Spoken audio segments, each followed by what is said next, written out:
When I reviewed the Logitech G203, I came to the conclusion that unless you need a pro sensor, then you're better off sticking with a budget offering. However, a sample size of 1 is a sample size of none, so today I'll be revisiting the category of mid-range mice with the Razer DeathAdder Essential. Same as the G203, the DeathAdder comes in at $30 US, and as with the G203, I'll be primarily comparing this against the Red Dragon M602, which is currently my favorite budget gaming mouse. So, let's begin. The design and body of this mouse is practically identical to the Razer DeathAdder Chroma, which is identical to the Razer DeathAdder 2013, and the DeathAdder Elite, and is similar but slightly different from the current DeathAdder V2. And I've always liked the minimalist look of the DeathAdder series. The LEDs present on both the scroll wheel and the Razer logo are plenty bright, but are only a single color. White on the white model, and green on the black model. There is some limited customization within Razer Synapse, but I just left it on default and was pleased the entire time. Ergonomically, the design is long and slightly wide, while having a medium-sized hump.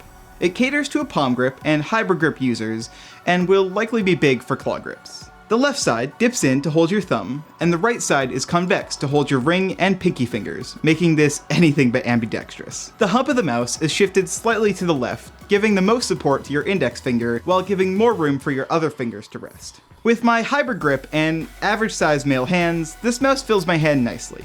And for me, this mouse was significantly more comfortable than the G203, only personally taking a couple of days to adjust. But smaller hands might find this mouse unwieldy, and certainly if you have shorter fingers, you'll probably dislike the length.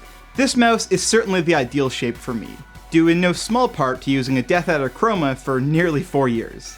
But this is certainly not a tall mouse, and I still prefer the height of my daily driver G703 or the Red Dragon M602. But for the latter, the overall shape and finesse of the DeathAdder wins it out. But hopefully my description here can help inform you as to whether or not this mouse is the right shape for you. Build quality here is decent. Not flawless, as the mouse creaks slightly if squeezed, but it could take a fair few slams. Its weight is average, at about 94 grams, and the cable has a fine braid that I found had a tendency to coil up in strange ways while in use, something I've never experienced before with a mouse. The left and right sides of this mouse have textured plastic instead of the rubber on the other DeathAdders, and I have to say I prefer the rubber, but the plastic is acceptable. Durability, on the other hand, is questionable.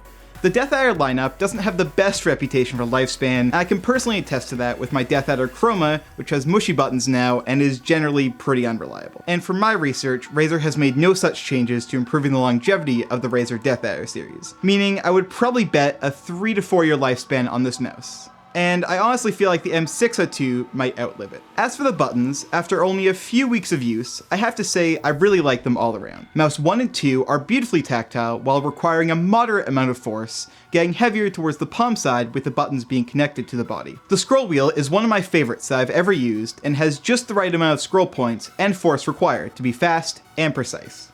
Mouse 3 is wonderfully clicky, but requires a fair amount of force to press. And finally, mouse 4 and 5 are great, large, clicky, and tactile. Before pressing, they have a little bit of give, but these are way better than those on the G203. The notable omission in the button department is a DPI switch, which I personally don't use, but I could see as being a deal breaker for some. Again, overall slightly better buttons than the M602, but that mouse does have 2 extra buttons.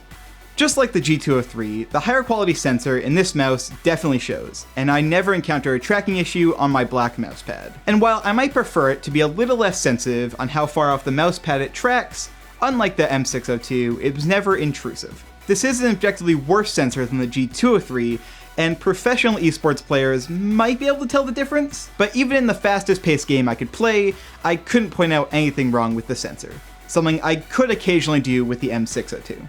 And the 3 pads on the bottom provide perfectly adequate slickness on my cloth mousepad. So round 2, should you buy a mid-tier mouse over a budget one?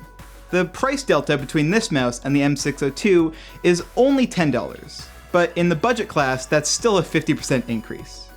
I still think the M602 is a great mouse, but when given the choice, I would personally always reach for the DeathAdder. Both mice cater to about the same size and shape of hand, with the M602 being a slightly taller mouse. The better value is still certainly with the M602, but you're certainly going to get more fit, finish, and polish with Razer's offering. I'd say what I said in my G203 video still stands true. If you're a casual gamer, then a budget mouse will suit you just fine.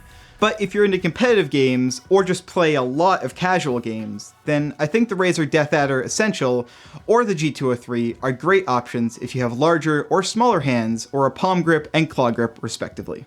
I think this is a good mouse for a lot of people, and if you consider yourself a gamer, then I think a mid-range mouse is definitely the play over a higher-end mouse, unless you need something like Lightspeed Wireless.